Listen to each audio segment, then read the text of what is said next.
একটি শহরে হঠাৎ এক বিশাল আকৃতির কুকুর চলে এলো। সে খুব শান্ত এবং বন্ধুত্বপরায়ণ ছিল।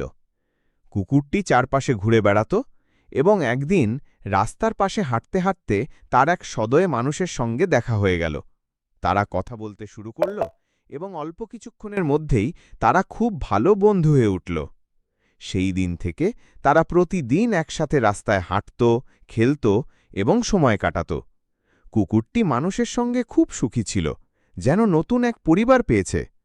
কিন্তু একদিন একটি দুষ্টু বাঘ তার সঙ্গে দেখা করল।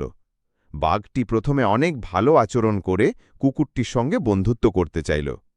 তার সঙ্গে কিছুক্ষণ কথা বলার পর বাঘটি শুরু করল মানুষের বিরুদ্ধে মিথ্যা কথা বলতে। মানুষরা ভালো নয়, তারা তোমায় ঠকায়। এ কথা শুনে কুকুরটির মন খারাপ হয়ে গেল। সন্দেহ আর রাগ তার মধ্যে জন্ম নিল। সে ভাবল, যেই মানুষটিকে সে বন্ধু ভেবেছিল সেও হয়তো তার সঙ্গে খারাপ করবে।